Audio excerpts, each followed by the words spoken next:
오늘의 묵상 한 장은 레위기서 5장입니다. 오늘 또 생명의 말씀과 기도의 능력으로 천국을 실감하는 은혜가 있기를 원합니다.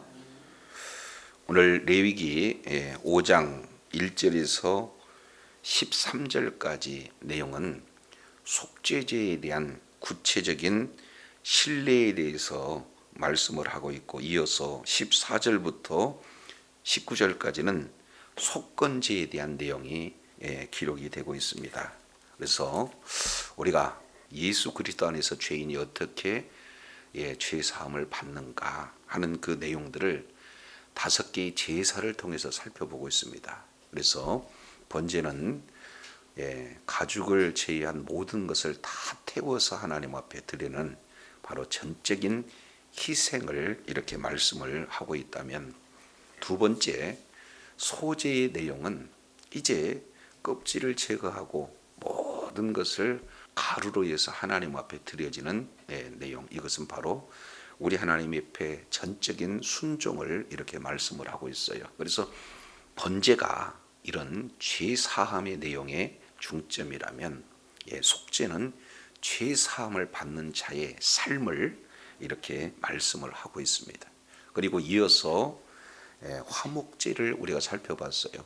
그래서 5개의 제사 중에 유일하게 헌제자와 제사장이 함께 먹을 수 있는 그런 제사는 화목제다. 그래서 화목제를 통해서 진정한 화목이 무엇인가 하는 그런 내용들을 살펴봤습니다. 그리고 이어서 이제 속죄제에 관련된 내용이에요. 그래서 이 속죄제는 죄에 따라서, 신분에 따라서 다양한 그런 제물이 이렇게 소개가 되고 있어요. 그래서 종교적 지도자는 그만큼 죄의 영향력이 크기 때문에 송아지로 제물을 삼아서 드린다. 그리고 이제는 모든 신앙 공동체 전체 역시 마찬가지로 한 사람의 죄로 말미암아 전체 내용에 책임지고 있기 때문에 동일한 수송아지를 하나님 앞에 제물로 드린다. 그리고 정치 지도자는 그만큼 그에 맞는 수염소를, 그리고 평민은 암염소를 드린다라는 이런 차원으로 우리가 살펴봤어요. 자, 그렇다면 속죄제의 그런 핵심이 뭐냐? 레위기서 4장 2절 내용을 보니까 이스라엘 자손에게 고하여 이르라. 누구든지 여호와의 금령 중 하나라도 그릇 범하였으되, 이렇게 말씀하고 있어요. 그러니까 하나님의 말씀, 이 내용은 사실은요, 율법은 2가지로 구분되죠. 하라, 또 하나는 하지 말라. 그래서 613개 계명으로 이렇게 구분해서 하라는 것을 하지 않는 것이 범죄고, 하지 말라 하는 것을 하는 것이 범죄가 되어지는 거예요. 그래서 이 금령 중 하나라도 그릇 범한 것이 구체적으로 그러면 어떤 내용인가 하는 내용을 오늘 5장 1절부터 13절까지 크게 4가지 이런 신뢰를 들어서 말씀을 하고 있습니다. 자, 이제 5장 1절 보면은, 만일 누구든지 저주하는 소리를 듣고서도 증인이 되어 그가 본 것이나 알고 있는 것을 알리지 아니하면 그는 자기의 죄를 져야 할 것이요 그 허물이 그에게로 돌아갈 것이며, 이렇게 말씀하고 있습니다. 첫 번째 이 신뢰 내용은 뭐냐?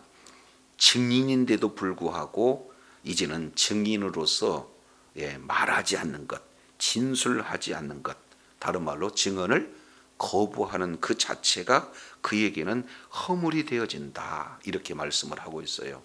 자, 과거의 그런 어떤 경우에는 증인의 역할이 오늘날보다 굉장히 그 역할이 커요. 그래서 증인 둘만 있으면은 현장에서 율법에 따라서 죽일 수도 있고, 그리고 증인 때문에 뭐예요? 다시 살아날 수 있는 그런 내용이기에 증인이 그만큼 중요하다라는 사실을 보게 됩니다. 그래서 여기서 이제 본 대로 그리고 듣는 대로 말하는데 그렇지 않으면은 저주를 받을 것이다 라고 맹세하고, 이제 법정에선 그 증인이 말을 하지 않았을 때는 그 자체가 이제 위증죄가 되어진다. 이런 것을 볼 수가 있어요. 대부분 아는 사람이 있었을 때, 그리고 뭔가 자기에게 유익이 되거나 아니면 심한 손해가 됐을 때 이 마땅히 해야 할 증인을 거부할 수도 있잖아요. 이것을 하나님께서는 허물이다 이렇게 말씀을 하고 있어요. 자, 이것은 작게는 개인적인 그런 친분과 연관이 되거나 또는 힘이 센 사람, 권력이 있는 사람에 대해서 본 것을 바로 이렇게 증거하게 되면은 자기에게 큰 이런 압박이나 피해가 올 수 있잖아요. 보복이 올 수 있잖아요. 그러니까 보복이 두려워서, 손해가 두려워서 또 입을 다무는 그런 경우도 있다. 근데 이것조차도 뭐가 되는 거예요? 허물이 되어진다라는 사실을 볼 수가 있습니다. 이걸 조금 더 이제 사회로 확대해 보면은 이 사회 공동체 속에서 상당히 부조리들이 많아요. 그렇지 않습니까? 그래서 그런 부조리에 대해서 말하지 않고 그저 침묵하고 있다. 이것조차도 뭐가 되는 겁니까? 죄가 되어진다라는 사실을 말씀하고 있어요. 이것을 영적인 측면이죠. 우리가 예수님을 이제 보고 듣고 만진 바 된 그런 어떤 자, 이 내용을 우리는 증인 이렇게 얘기하잖아요. 그래서 우리 주님께서 나 같은 죄인을 위해서 십자가에서 죽으셨다라는 그 사실이 이제는 성령에 의해서 온전히 깨닫고 부인할 수 없는 그런 하나님의 놀라운 은혜가 있음에도 불구하고 증거하지 않는다. 이것조차도 뭐가 되는 겁니까? 바로 허물이 되어진다라는 사실을 이렇게 말씀을 하고 있습니다. 그래서 누구든지 여호와의 금령 중에 하나라도 그릇 범죄한 것 첫 번째 사례, 이 내용이 바로 증인으로서 이제 마땅히 진술을 해야 되지만 그 증인의 증언을 거부하는 이 자체를 이렇게 말씀을 하고 있습니다. 자, 두 번째예요. 두 번째 5장 2절에 이렇게 표현이 되고 있습니다. 만일 누구든지 부정한 것들 곧 부정한 들짐승의 사체나 부정한 가축의 사체나 부정한 곤충의 사체를 만졌으면 부지중이다 할지라도 그의 몸이 더러워져서 허물이 있을 것이요 이렇게 지금 말씀하고 있습니다. 첫 번째도 그렇듯이 두 번째 역시 마찬가지로 사실은 굉장히 사소한 문제같이 보여요. 그런데 이 자체를 우리 주님께서는 부지중이다 할지라도 허물이 있다라고 지금 말씀을 하고 있는 것을 보게 됩니다. 자, 사체라고 하는 이 내용은 죽음을 얘기하잖아요. 죄의 삭은 사망. 그러니까 결국 죄의 값으로 나타나는 그 결과가 사체가 되어진다라는 것을 이렇게 볼 수가 있습니다. 그래서 이제는 이 사체를 접촉하는 어떤 누구다 할지라도 허물이 있다는 거예요. 자, 그러면 이제 이 내용을 조금 더 영적인 측면으로 우리가 살펴본다면은 성도는 어떤 존재입니까? 죄와 구별된 존재, 세상과 구별된 존재, 거룩한 백성으로서 살아야 되는 그런 어떤 존재 아니겠습니까? 그래서 우리가 시편 1편 1절 내용을 복 있는 사람은 악인의 꾀를 따르지 아니하고 악인과 구별되는 삶, 죄인의 길에 서지 않고 죄인과 구별되는 삶, 그리고 오만한 자리에 앉지 않고 오만한 자와 구별되는 삶, 이 내용을 지금 이렇게 우리가 조금 더 확대해서 볼 수가 있게 되어지는 겁니다. 그래서 이제는 죄와 접촉하지 않는, 죄와 구별된 그런 어떤 삶을 우리 주님께서 지금 요구하고 있는 것을 볼 수가 있습니다. 자, 세 번째 내용은 5장 3절이에요. 자, 5장 3절. 만일 부지 중에 어떤 사람이 부정에 닿았는데 그 사람의 부정이 어떠한 부정인지 그것을 깨달았을 때는 그것이 뭐예요?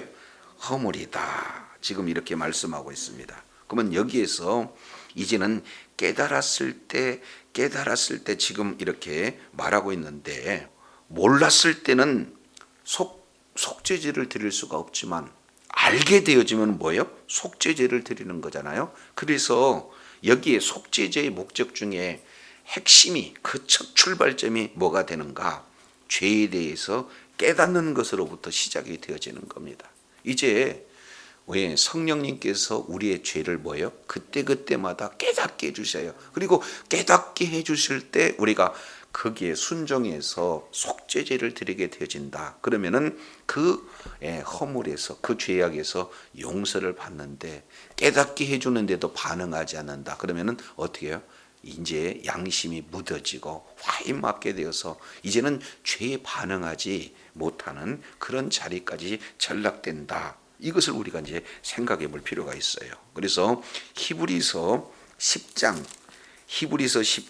22절 이 내용을 통해서 이제 우리가 마음의 뿌림을 받아 양심의 악을 깨닫고 그 다음에 몸을 맑은 물로 씻었으니 참 마음과 온전한 믿음으로 하나님 앞에 나가자. 하나님 앞에 나갈 수 있는 첫 번째 그 단계가 뭡니까? 죄가 깨달아졌을 때 이렇게 나간다라는 것을 살펴볼 수 있습니다. 자, 4절이에요. 네 번째로 만일 누구든지 입술로 맹세하여 악한 일이든지 선한 일이든지 하리라 하고 함부로 말하면 다시 어떻게 말하면 함부로 말하면 그 뒤에 이렇게 말씀을 하고 있죠.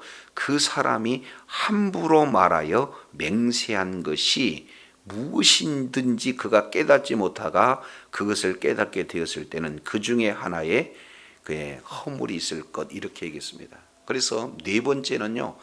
일상생활에서 함부로 맹세하는 거예요.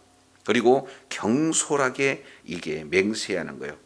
그러니까 이렇게 함부로 말하는 이런 내용은 우리들의 삶의 현장 속에서 얼마든지 만나볼 수 있는 그런 내용 아니에요. 일상적인 생활에서. 그래서 첫 번째 위증의 문제나 그리고 두 번째 이게 사체를 접촉하는 거나 세 번째 부정한 사람과 접촉하는 거 그리고 함부로 말하는 거 이게 우리 삶에 늘 있는 사실은 지극히 사소한 문제다라고 이렇게 볼 수 있는 그런 내용이에요.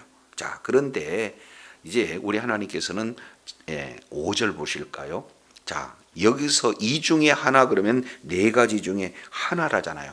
그래서 이 하나가 허물이 있을 때는 자, 5절 하반절 내용을 보니까 아무 일에 뭐요? 잘못하였노라 하고 자복하고 이렇게 말씀을 하고 있어요. 그래서 이 자복한다는 것은 온전한 회개입니다. 그래서 속죄제의 큰 두 가지의 핵심 내용이 하나가 첫 번째는 깨달았을 때 다른 말로 죄를 인식했을 때 그리고 두 번째 그 자는 무엇으로 연결이 되어지는가요? 자복으로 연결이 되어지는 거예요. 온전한 이제 회개로 연결이 되어진다. 그런데 이것은 그 중에 하나예요. 네 개가 다 아니라 그 중에 하나라도 지금 이렇게 진행을 한다라는 사실을 볼 수가 있습니다. 왜 그럴까요? 우리가 그토록 사소롭게 이렇게 여길 수 있는 그 중에 하나라도 왜 이렇게 우리 하나님께서는 자복하고 속죄제를 이렇게 드려야 된다라고 이렇게 말씀을 하고 있나요? 자, 고린도전서 5장 6절 이하 내용을 통해서 보면은 이제 죄에 대한 특성을 이렇게 말씀을 하고 있어요. 5장 6절 너희의 자랑하는 것이 옳지 아니하도다. 적은 누룩이 온 덩이에 퍼지는 것을 알지 못하느냐? 여기서 누룩이 이제 그 특성 중에 하나가 퍼지는 것에 대한 내용을 말씀하고 있어요. 그러면서 이 내용을 적용하기를 5절 너희는 누룩 없는 자다. 그래서 새 덩어리가 되기 위해서 묵은 누룩을 내어버리라 이렇게 말씀하고 있어요. 왜냐하면 우리의 유월절 양 곧 그리스도께서 희생되으셨느니라. 그러면 여기서 누룩은 지금 뭘 얘기하고 있습니까? 죄에 대한 내용을 지금 말씀하고 있어요. 그래서 이 죄 때문에 우리 주님께서 희생되었다. 다른 말로 속죄 제물이 되어졌다라는 사실을 이렇게 말씀을 하고 있는 것을 보게 되어집니다. 그래서 예수 그리스도를 믿는 믿음으로 이제는 죄 사함을 받아. 이제는 어떻게 돼요? 아주 사소한 것이라도 이제 죄를 인식하고 그리고 자복하고 온전한 회개 내용으로 이제는 그 예수님의 보혈로 모든 죄를 속죄함을 받는 그런 속죄제를 오늘 본문은 이렇게 소개하고 있어요. 이것이 일상 속에 가장 사소한 것 같지만 사실 일상 속에 지어질 수 있는 모든 죄의 범주를 4가지로 지금 이렇게 말씀을 하고 있는 것을 보게 됩니다. 자, 그러면은 이런 죄를 누가 용서함을 받아야 되는가? 자, 5장 1절 보시겠습니다. 만일 누구예요? 누구든지 이렇게 말씀하고 있어요. 그러니까 속죄제들을 드릴 수 있는 자는 누구든지, 있는 자든 없는 자든, 이방인이든 유대인이든 남자든 여자든 누구든지 이 사소한 죄 중에 단 하나라도 지은 그런 죄는 속죄제를 드려야 된다는 사실을 이렇게 말씀을 하고 있습니다. 자, 그러면 어떻게 드려야 되는가? 이 부분을 좀 나눠보죠. 자, 6절입니다. 5장 6절. 그 잘못으로 말미암아 여호와께 속죄제를 드리되 양떼의 암컷 그리고 어린 양이나 염소를 끌어다가 속죄제를 드릴 것이요 제사장은 그의 허물을 위하여 속죄할지니라. 지금 이렇게 말씀을 하고 있습니다. 이게 계속해서 반복되어져요. 자, 6절 하반절에 보니까 제사장은 그의 허물을 위하여 속죄할지니라. 뒤에 10절 내용도 보니까 제사장이 그의 범과를 위하여 속한즉 그가 사함을 얻으리라. 그리고 13절 내용을 통해서도 보니까 이제는 제사장이 그가 이 중에서 하나를 범하여 얻은 허물을 위하여 속죄한즉 그가 뭘 얻으리라? 사함을 얻으리라. 그러니까 제사장은 이제 이 허물을 속죄하는 사역을 진행을 한다. 그러면 오늘날 제사장은 누가 되는 겁니까? 예수님을 믿는 믿음을 가진 모든 자들은 왕같은 제사장이기 때문에 우리가 해야 할 내용은 이런 바로 속죄 사역을 이렇게 진행하는 그런 내용들이 되어져요. 그러면 실제 속죄를 이루신 분이 누굽니까? 그렇습니다. 예수 그리스도예요. 그래서 이러한 사소한 이 죄악 가운데 놓여 있는 자를 예수께로 인도해서 예수님을 이제 믿는 믿음으로 말미암아 이제 죄 사함을 받게 하는 그 사명이 바로 제사장 우리에게 주어졌다는 사실을 지금 이렇게 말씀을 하고 있습니다. 자, 그러면 제물이 뭘로 드려지는가? 바로 암컷 어린 양 그리고 암염소 이 내용이 해당이 되어져요.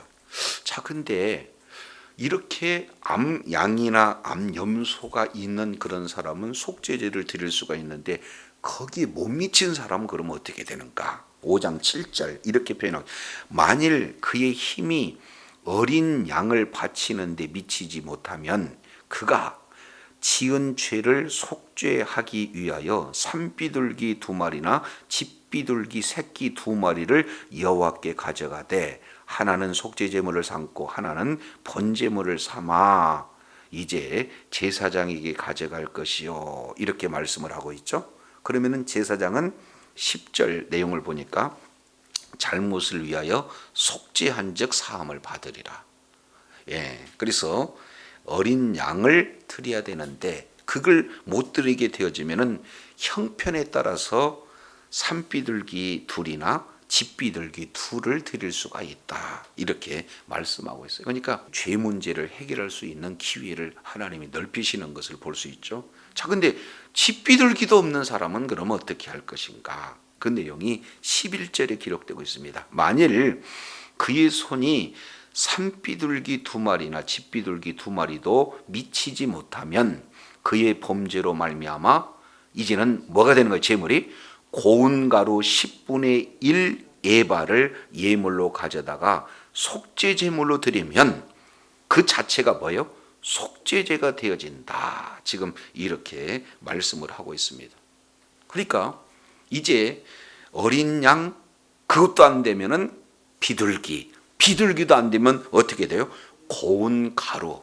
이것 10분의 1 에바 그랬으니까 누구나 이 정도는 드릴 수가 있다 그 말이죠. 그래서 누구든지 이제는 이 죄 문제를 해결하지 아니하고는 하나님과의 관계가 온전히 될 수가 없어요. 그러면은 기도도 응답이 안 되어지고 하나님의 구원하신 일 자체를 우리가 이렇게 만날 수가 없게 되어지는, 그만큼 죄가 심각하고 죄 문제를 해결하는 데 있어서 경제 문제가 걸림돌이 되지 않도록 우리 주님께서는 각 형편에 맞아서 누구나 속죄제를 드릴 수 있도록 그 문을 활짝 열어주신 그런 하나님의 그 마음을 우리가 살펴보게 되어집니다. 그러니까 이것은 이 속죄제는 경제 문제가 아니라 뭐예요? 바로 믿음의 문제예요. 양심의 문제다라는 사실을 이렇게 말씀을 하고 있습니다. 자, 이제 한 군데 보고 마치겠습니다. 베드로전서 1장이에요. 예, 베드로전서 1장 18절 보겠습니다. 자, 너희가 알거니와 너희 조상의 무슨 죄입니까? 물려준 죄. 그러니까 조상들로부터 계속 이제 헛된 형실이 유전되어졌다. 그러면 여기서 헛된 행실이라고 하는 이런 내용은 뭘 말하고 있습니까? 이 네 가지 사소한 그런 죄에 해당되어지는 거죠.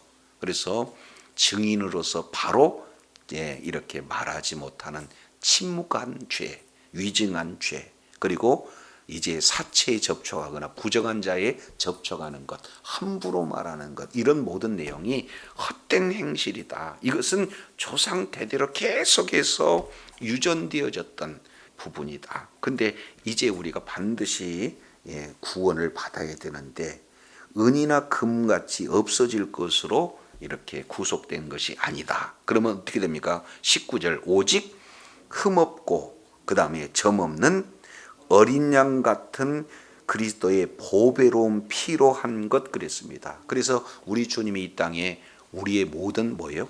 죄와 허물에서 구원해 주시는 것은 십자가에 흘리신 뭐예요? 보배로운 피로 우리가 죄 사함을 받았다는 사실을 이렇게 말씀하고 있습니다. 그래서 정말로 늘 삶의 여정 속에서 흠도 없고 점도 없는 바로 보배로운 어린 양이신 예수 그리스도의 그런 보혈로 우리가 죄 사함을 받았어요. 자, 그렇다면 아직까지도 이 죄악 가운데 죄가 죄인지 모르고 있는 그런 자들에게 뭐예요? 가서 증인의 삶을 이제 살 때, 이제는 내가 만난 예수님, 여기서 보니까 뭐라고 그랬습니까? 5장 1절에 듣고 본 일, 듣는 것, 보는 일, 이것이 바로 증인의 요소 아니겠습니까? 그래서 우리가 증인의 삶을 이렇게 잘 살아서 이제 모두 다 예수님을 이제 바로 알고 바로 믿고 그리고 죄 사함을 받아서 이제는 죄악으로 말미암아 끊겨졌던 하나님의 관계가 회복되어지고 날마다 하나님께서 기도에 응답해 주시고 또 하나님께서 구원의 일을 이제 하시는 일을 온전히 삶 속에 누리는 그런 축복자요, 능력자요, 지혜자들이 다 되어야 될 줄로 믿습니다. 기도하겠습니다. 하나님 아버지, 속죄에 대한 내용들을 4장과 5장 13절 많은 분량을 이렇게 할애해서 주님 말씀하고 있는데 이제는 제사장이나 그리고 온 회중이나 족장이나 일반 평밀들이 이제는 형편에 따라서 이제 속죄제를 드려야 되는데 그 구체적인 사례가 바로 증인으로서 위증한 것, 그리고 이제 사체에 접촉한 것이나 부정한 사람에게 이제 접촉된 것뿐만 아니라 이제는 함부로 말하는 그 일상적인 사소하게 생각되어지는 그런 죄악을 우리 주님께서는 죄라고 말씀하고 있고, 그리고 그 사소한 죄의 그 특성 자체가 마치 누룩의 급속히 퍼지는 것처럼 이제는 우리는 보기에 사소하지만 사소한 죄가 얼마나 강력한 영향력을 끼치는가 우리 주님께서 이제 깨닫게 해주셨사온즉 이제는 이 모든 죄 문제를 흠없고 점도 없고 어린 양 같은 포비로운 예수 그리스도 보혈로 우리들의 모든 죄 문제를 온전히 속죄하여 주셨사온즉 이 사실을 믿는 믿음으로 우리가 이제 예수님의 증인이 돼서 아직도 죄를 작기에 사소하기에 깨닫지 못한 그런 자들에게 이제는 복음을 증가하여 모든 이들을 주님의 품으로 이끌어 이제는 하나님과의 막힌 죄 문제가 해결받아서 하나님의 놀라운 일하심을 날마다 경험하는 그런 복된 자리에 있게 하여 주옵소서. 감사드리며 우리 구주 예수님 이름으로 기도드립니다. 아멘.